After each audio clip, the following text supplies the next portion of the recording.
Bismillahirrahmanirrahim. Assalamualaikum warahmatullahi wabarakatuh.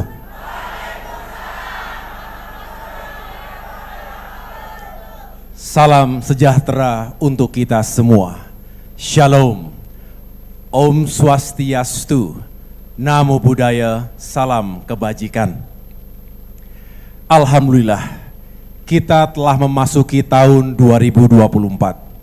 Tahun politik, tahun yang menentukan arah kepemimpinan Indonesia 5 tahun mendatang. Sekaligus tahun penuh harapan akan hadirnya kebijakan dan program-program pemerintah yang lebih berpihak kepada rakyat. Karenanya, di tengah-tengah perjalanan saya berkampanye di Jawa Barat ini, saya berhenti sejenak di kota Bandung, tempat saya dilahirkan, tumbuh kembang semasa remaja, hingga menemukan jodoh saya di sini. Di kota ini pula, Pak SBY menghabiskan lebih dari separuh masa pengabdiannya di militer. Untuk itu, dari kota perjuangan yang penuh sejarah dan kenangan ini, izinkan saya untuk menyapa dan berbicara kepada 204 juta rakyat Indonesia yang memiliki hak pilih pada tanggal 14 Februari 2024 mendatang. Hadir bersama saya di ruangan ini, para petani dan nelayan, guru honorer, pelaku dunia usaha, pelaku UMKM, buruh, ibu rumah tangga, veteran, seniman, dan dari kalangan profesi lainnya, serta para pelajar, mahasiswa, dan masyarakat yang mewakili berbagai macam komunitas. Hadir pula bersama kami, Presiden Republik Indonesia ke-6, Bapak Susilo Bambang Yudhoyono. Bagi kami, Pak SBY seperti Kresna dalam tokoh pewayangan, sebagai pengayom dan pelindung. Kresna juga kita kenal sebagai sosok atau tokoh pemelihara perdamaian, keadilan, dan kesejahteraan. Rakyat Indonesia yang saya cintai dan saya banggakan, yang menjadi perhatian masyarakat saat ini adalah dinamika pemilihan presiden. Apalagi di setiap acara debat publik, lebih dari 53% pemirsa televisi menyaksikannya. Hal ini sangat dimengerti karena memang memilih pemimpin bangsa akan menjadi perhatian masyarakat luas.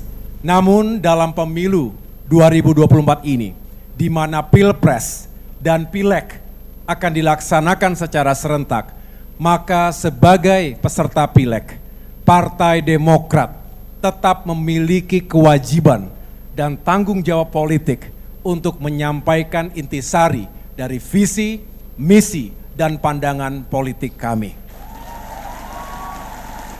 Adapun dalam konteks Pilpres, tentu saja Partai Demokrat juga terus berpartisipasi dan berkontribusi untuk memenangkan Prabowo Gibran sebagai pasangan Capres-Cawapres yang kami usung. Beberapa kali saya mendampingi kampanye Pak Prabowo di Jawa Barat, Banten, Sumatera Barat, Jawa Timur, dan Aceh. Para kader dan simpatisan Partai Demokrat juga hadir, sukacita menyambut kedatangan Bapak Prabowo. Mimbar hari ini adalah forum untuk menyampaikan visi dan perjuangan Partai Demokrat 5 tahun ke depan yang akan kami perjuangkan. Melalui lembaga eksekutif, juga lembaga legislatif, baik pusat maupun daerah. Apabila Bapak, Ibu, Saudara kami, rakyat Indonesia, merasa cocok dengan apa yang hendak diperjuangkan oleh Partai Demokrat, tentu saja kami sangat memerlukan dukungan Bapak, Ibu, Saudara-saudara sekalian, agar perjuangan tersebut dapat dicapai dengan baik. Saudara-saudara, Dalam beberapa kesempatan bertemu dengan masyarakat di berbagai daerah, baik saat saya berkunjung ke Sumatera, Kalimantan, Sulawesi, Nusa Tenggara, maupun di berbagai wilayah Jawa, muncul pertanyaan dari kalangan masyarakat. Apakah Demokrat masih bisa memperjuangkan agenda perubahan dan perbaikan, seraya melanjutkan hal-hal yang sudah baik, sementara tidak ada kader Demokrat yang menjadi calon presiden atau calon wakil presiden? Jawabannya, tetap bisa dilakukan. Karena faktanya, hampir di semua koalisi ada unsur pemerintahan dan unsur di luar pemerintahannya. Artinya sebetulnya posisi kita sama saja. Terkait agenda perubahan dan perbaikan, sebelum Demokrat resmi mengusung Bapak Prabowo Subianto, telah dilakukan dialog yang intensif di tingkat Majelis Tinggi Partai. Pada prinsipnya, Bapak Prabowo mewadahi pemikiran Partai Demokrat untuk melakukan agenda perubahan dan perbaikan, seraya melanjutkan hal-hal yang sudah baik.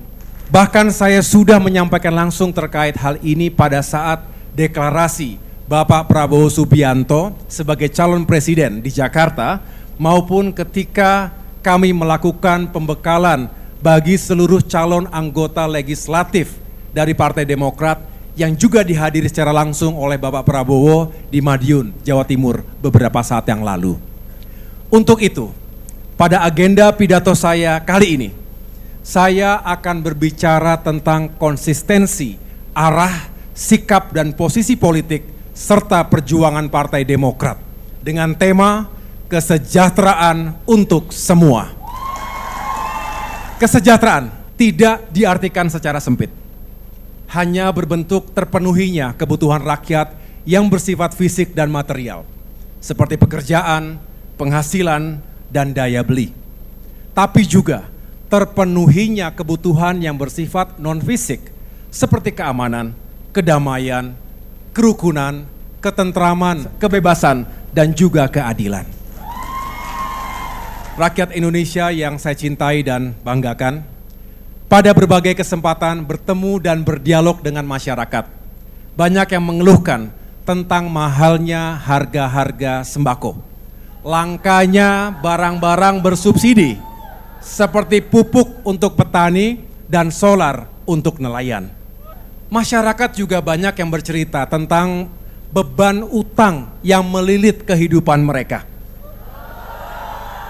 Sementara itu, di kalangan anak muda, tidak sedikit yang mengaku sulit mendapatkan pekerjaan. Padahal mereka sudah kuliah, mereka sudah sekolah. Banyak juga yang menjadi korban PHK. Sedangkan pada tahun 2030, Indonesia akan mencapai puncak bonus demografi. Penduduk berusia produktif meningkat secara signifikan. Namun, pada saat ini, lebih dari separuh pengangguran terbuka di Indonesia justru didominasi oleh anak-anak muda berusia 15 hingga 40 tahun. Mereka adalah generasi Z dan milenial yang sebenarnya memiliki energi dan kreativitas yang tinggi. Selain itu, saya juga sering mendengar dan mengamati betapa sulitnya generasi muda dan keluarga baru untuk memiliki rumah hunian yang layak. Penyebabnya, tingginya harga rumah hunian saat ini tidak sebanding dengan penghasilan mereka.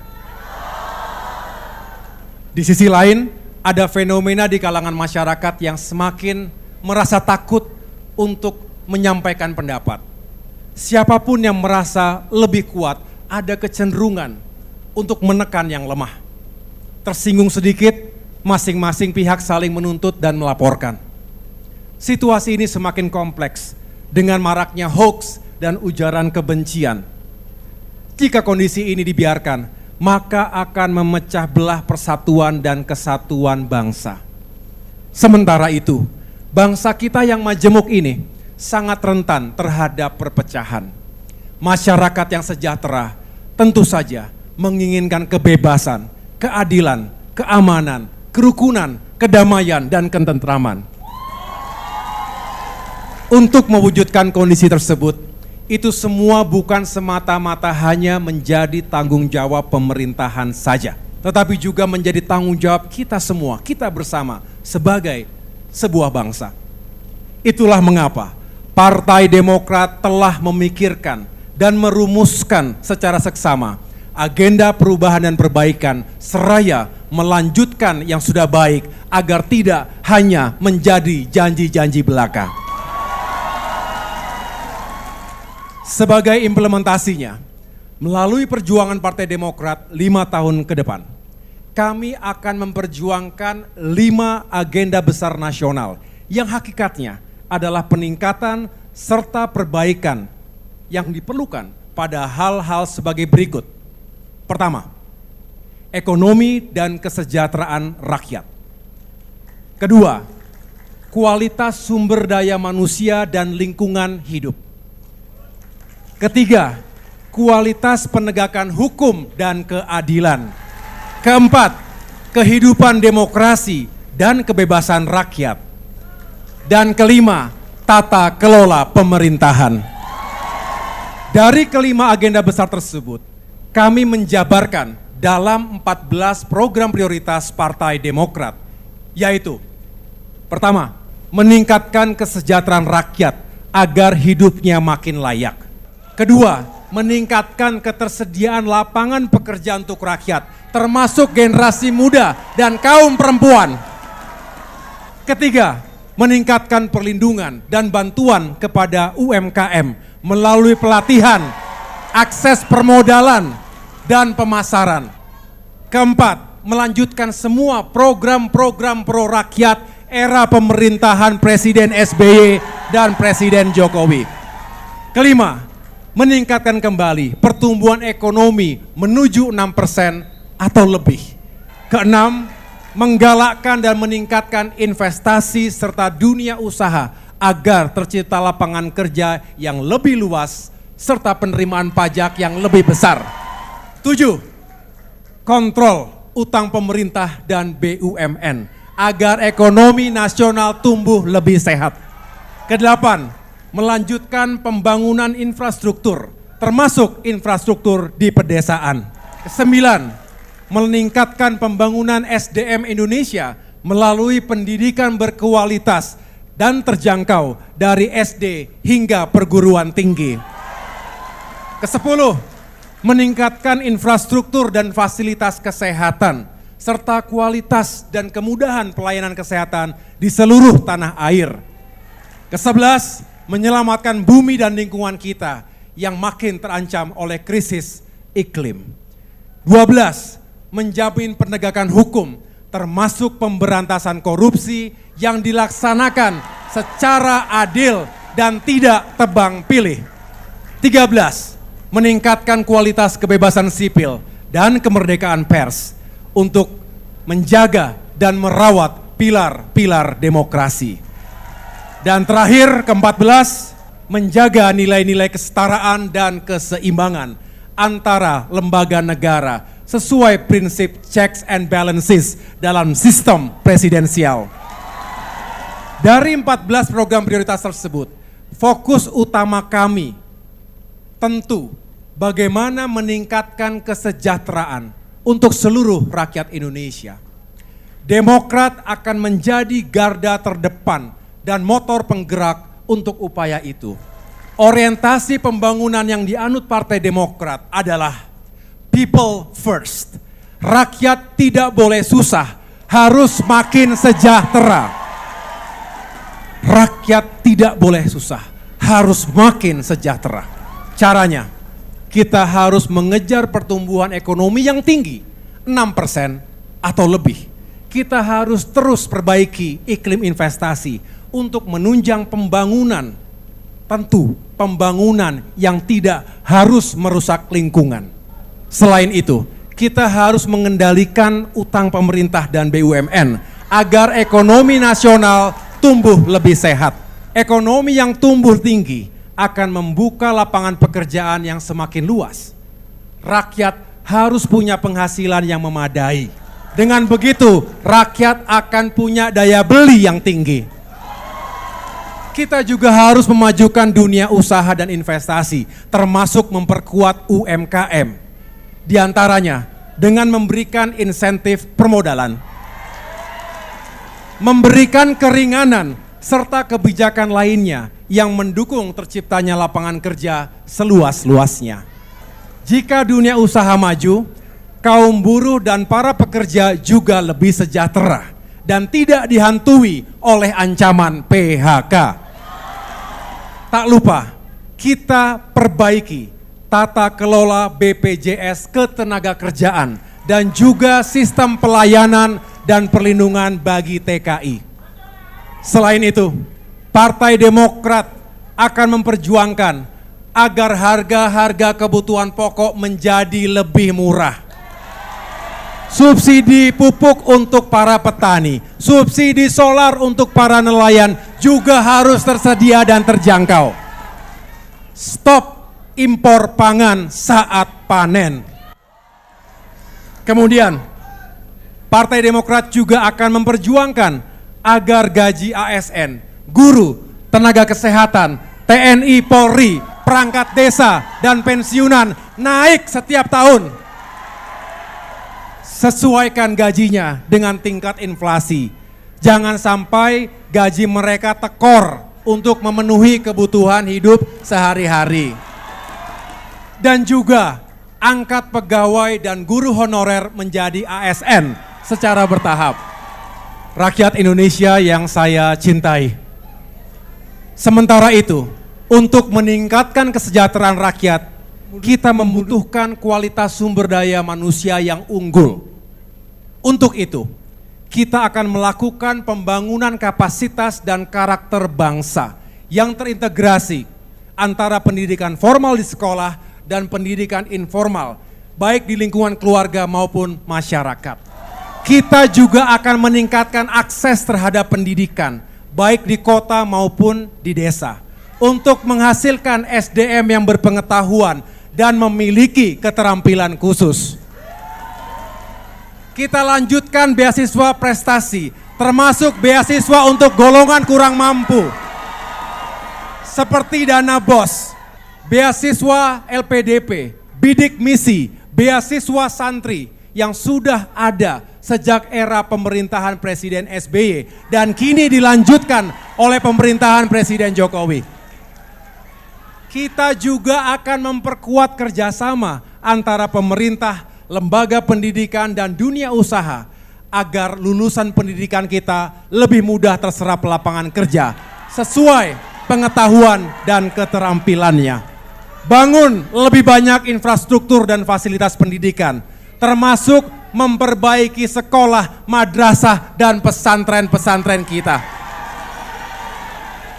Tingkatkan kapasitas dan kesejahteraan guru serta tenaga pendidikan. Terkait dengan upaya meningkatkan kualitas layanan kesehatan, kita akan membangun sistem kesehatan terpadu secara nasional melalui peningkatan kapasitas dan kesejahteraan dokter dan tenaga kesehatan, serta pembangunan rumah sakit dan puskesmas, baik di wilayah tertinggal, terdalam maupun terluar.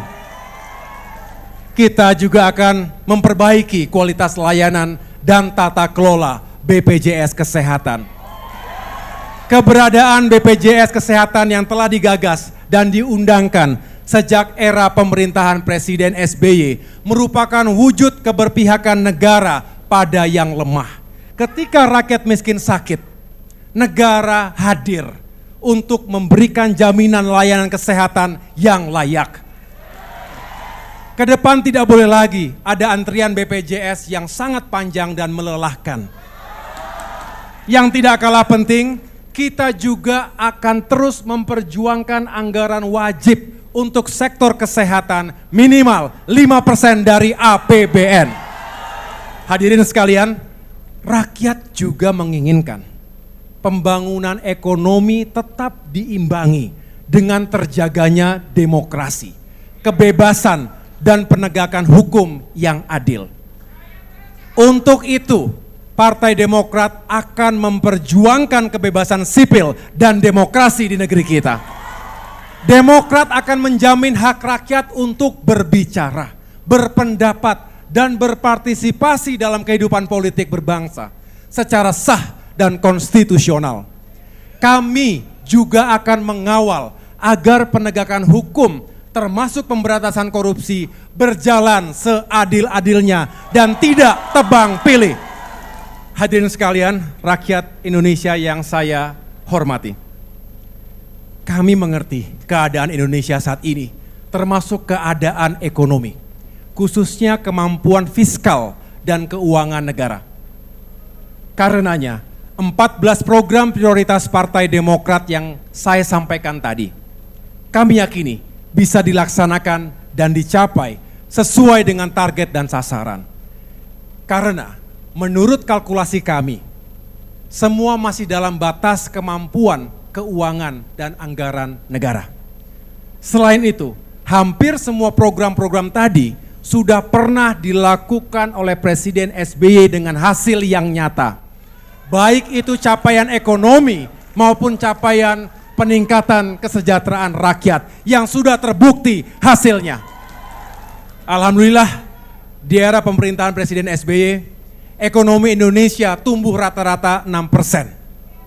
Sukses menciptakan 10 juta lapangan kerja baru. Jumlah pelaku UMKM meningkat lebih dari 16 juta unit baru. Angka pengangguran juga berhasil turun secara signifikan dari sekitar 11% menjadi 5,7%. Karena rakyat punya pekerjaan, maka rakyat memiliki penghasilan yang memadai sehingga memiliki daya beli. Karenanya Indonesia sukses mengentaskan 8,6 juta orang dari garis kemiskinan. Selanjutnya, pendapatan per kapita masyarakat Indonesia sukses meningkat 350%, naik 3,5 kali lipat. Karena pendapatan masyarakat dan dunia usaha meningkat, maka penghasilan negara atas pajak juga meningkat pesat. Apalagi sumber APBN kita hampir 80% berasal dari pajak. Alhasil APBN ketika itu meningkat 400% selama masa pemerintahan Presiden SBY. Dengan meningkatnya pendapatan negara, kita memiliki ruang fiskal yang jauh lebih leluasa. Sehingga program-program pro rakyat bisa diwujudkan dan dirasakan manfaatnya oleh wong cilik. Di antaranya program BPJS, dana desa, pupuk bersubsidi untuk petani, solar bersubsidi untuk nelayan, KUR, kredit usaha rakyat, PNPM, program nasional pemberdayaan masyarakat, BLT, bantuan langsung tunai, bantuan sosial bagi disabilitas, lansia, dan korban bencana alam, Raskin, beras untuk masyarakat miskin, PKH, program keluarga harapan, dana BOS, bantuan operasional sekolah, beasiswa bidik misi, bantuan pendidikan bagi mahasiswa miskin berprestasi, beasiswa LPDP, hingga beasiswa santri, termasuk berhasil menaikkan anggaran pendidikan nasional sebesar 478%. Berkat ruang fiskal negara yang memadai, Indonesia juga mampu melanjutkan dan mempercepat pembangunan infrastruktur yang tertunda sejak era reformasi. Melalui program MP3EI, Master Plan, Percepatan dan Perluasan Pembangunan Ekonomi Indonesia, Bandara Kuala Namu di Sumatera Utara dan Bandara Sepinggan di Kalimantan Timur, Jalan Kelok 9 di Sumatera Barat, serta Jalan Tol Bali Mandara di Bali adalah beberapa contoh pembangunan infrastruktur di era Presiden SBY. Selain infrastruktur transportasi, ruang fiskal negara saat itu juga memungkinkan untuk membangun infrastruktur di bidang energi, infrastruktur pendidikan dan kesehatan, serta memodernisasi besar-besaran alutsista TNI dan Polri. Namun, pembangunan aspek manusia tidak ditinggalkan. Buktinya, gaji ASN, guru, TNI, Polri dan pensiunan naik setiap tahunnya. Selama 10 tahun, kenaikan gaji terjadi 9 kali dengan total kenaikan 112%. Yang tak kalah pentingnya, pemerintahan SBY juga sukses mengangkat 1,1 juta pegawai dan guru honorer menjadi ASN secara bertahap dan sesuai kemampuan keuangan negara. Selain berhasil membangun ekonomi dan meningkatkan kesejahteraan rakyat, pemerintahan era Presiden SBY dan Partai Demokrat berhasil mewujudkan perdamaian Aceh serta menuntaskan penyelesaian konflik vertikal dan horizontal lainnya seperti di Papua, Ambon, Sampit, dan Poso. Pemerintahan Presiden SBY dan Partai Demokrat juga berhasil mengakhiri embargo militer dunia internasional, melunasi hutang IMF pada tahun 2006 sebelum jatuh tempo, serta untuk pertama kalinya Indonesia berhasil masuk menjadi anggota G20 pada tahun 2008. Ketika itu Indonesia semakin dihormati dan disegani oleh dunia internasional. Kemudian pemerintahan Presiden SBY terbukti mampu mewujudkan pertumbuhan ekonomi 6% atau lebih di atas bangunan demokrasi yang kian matang. Tidak terjadi eksploitasi, politik identitas, dan politik fitnah yang memecah belah kita. Hukum dijalankan tidak dengan tumpul ke atas dan tajam ke bawah, atau tumpul ke kawan dan tajam ke lawan. Artinya, mitos telah dipatahkan bahwa kita tidak perlu lagi memilih antara demokrasi atau pertumbuhan ekonomi. Terbukti ketika itu, keduanya bisa berjalan beriringan. Bapak, Ibu hadirin sekalian, kalau saya mengangkat berbagai kebijakan dan program pemerintahan Presiden SBY yang hasilnya nyata tadi, saya tidak bermaksud hanya untuk bernostalgia atas masa lalu.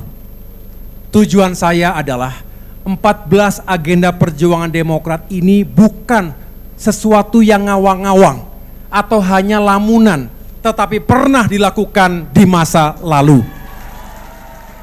Kalau di masa lalu pemerintah dan bangsa Indonesia mampu mencapai sasaran pembangunan yang tidak mudah tadi, maka saya yakin dan kita semua harus yakin bahwa di masa depan pemerintah dan bangsa kita juga akan mampu melaksanakan hal yang sama, bahkan justru lebih baik lagi.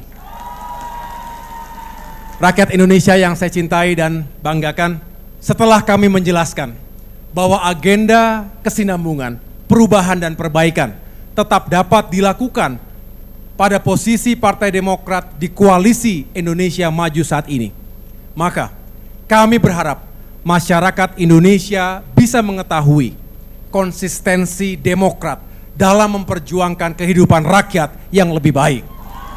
Berkaitan hal ini, saya juga meyakini masyarakat mengetahui mengapa Demokrat tidak lagi berada di koalisi yang lama. Ini terjadi karena perlakuan kepada Partai Demokrat yang sungguh tidak mengindahkan nilai-nilai moral dan etika yang sepatutnya.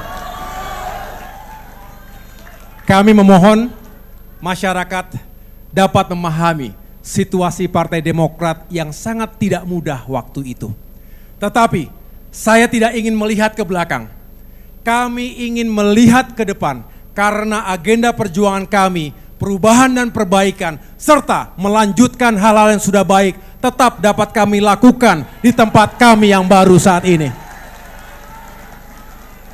Akhirnya, selaku Ketua Umum Partai Demokrat, saya ingin memastikan seluruh kader Partai Demokrat akan terus memperjuangkan kesejahteraan dan kemakmuran untuk seluruh rakyat Indonesia melalui harapan yang diamanahkan kepada kami, baik melalui jalur legislatif, eksekutif, pusat maupun daerah pada pemilu 2024 mendatang ini. Harapan rakyat adalah amanah. Harapan rakyat adalah tanggung jawab. Harapan rakyat adalah perjuangan Demokrat. Untuk itu, dengan segala kerendahan hati, kami memohon doa dan kesediaan serta dukungan Bapak, Ibu, saudara-saudara sekalian dimanapun berada, untuk mewujudkan semua cita-cita mulia ini bersama Partai Demokrat. Terima kasih perhatiannya. Tuhan bersama kita. Wassalamualaikum warahmatullahi wabarakatuh.